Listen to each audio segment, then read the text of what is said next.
Hi guys, welcome to another Flight Deck 2 Sim tutorial. In today's video we're going to talk about fuel.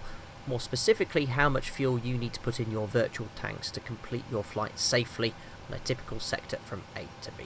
And to do that I'm going to show you a real world operational flight plan and a real sector flown by my operator. Now, the flight we're going to look at is from London, Luton in the United Kingdom to Malta down in the south of Europe. It's a duration of about 3 hours, and on the left there you can see the real world operational flight plan for that sector. Now, flying from Luton to Malta, we need to take, if you see the figure there, 10,727 or 10.8 tons. That's what we call block fuel. That's the amount of fuel we need to load as a minimum. But what I want to talk about is what makes up that figure in detail. So you can see here the planned fuel box. Okay, we start right at the top where it says trip, and you can see where it says Airport Malta. Well, what trip fuel is the flight essentially from A to B, and it takes into account the takeoff, climb, the expected runway and standard instrument departure to be used, the cruise, descent, expected arrival and approach for landing. It also takes into account any step climbs. So you can see where it says flight level steps here, for example, 0050. Well, that's the stop altitude for the SID, so it presumes we'll actually maintain 5,000 feet on the Compton 3 Bravo in this case. Now, the next figure you see where it says cont 5%, well, cont is short for contingency. And what contingency is, it's 5% of the trip fuel.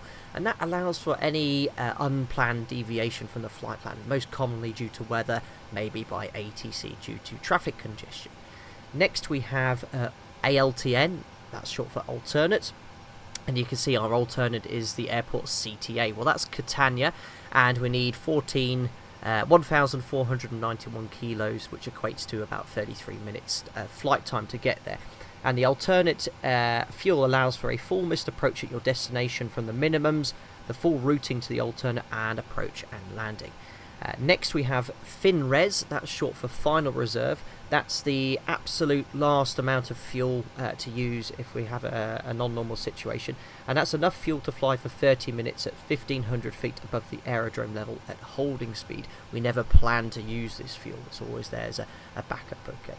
And that constitutes for the planned fuel, and that equals the planned takeoff fuel, which you can see is 10,458. Now we next have OPN. That stands for operational regions, and that's where operations adds extra fuel. It could be for several reasons, perhaps due to flight level restrictions on the flight today. So they've squeezed in a little bit extra there, 73 kilos. And then that gets us to takeoff fuel, which is 10,532 in this case. We need to add then taxi. Well, that's pretty self-explanatory. That's the amount of fuel to taxi from stand to the runway, in this case 195 kilos, which is quite a conservative figure.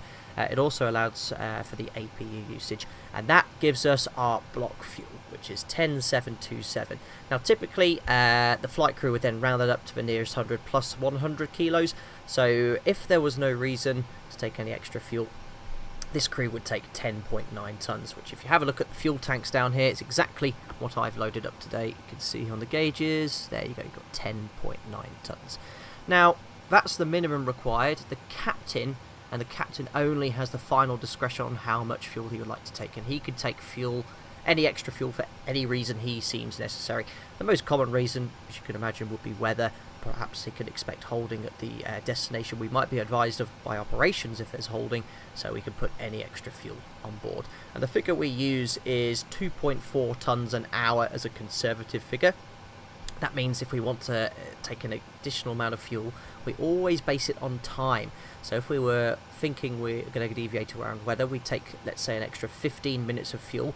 Well, that would equal 600 kilos based on 2.4 tons an hour. Some additional information at the bottom, you see it says FMC info. Well, that's information we can use in the FMC. You have the figure of reserves, which is 2618. That's the sum of the alternate fuel and final reserves, so 2618, and then trip plus taxi. That's the amount of fuel we expect to burn today on this flight, so 7.7 tons getting from Luton to Malta.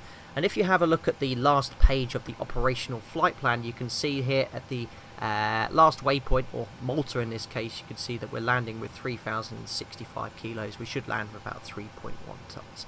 Now, That's a real-world operational flight plan. How does that compare to some of the free online flight planners you can find online? Well, I used Google to find one, and on the top I found onlineflightplanner.org, and I was really impressed with the amount of information you can put in. You can put in the aircraft, you can put the current air racket in the FMC, and the figure it came out with was 10,505 kilos, which is within 200 kilos of the real-world operational flight plan. Incredibly impressed. I don't know what the load factor is based on that. I mean, this sector here was based on pretty much a full load. I'm guessing in this case it used the same information there as well. Anyway, I hope you found that interesting and learned something new in this brief tutorial covering operational fuel. If you have any questions as ever, feel free to leave that in the comments section. Don't forget to like and subscribe, fly safe, and I'll see you again very soon.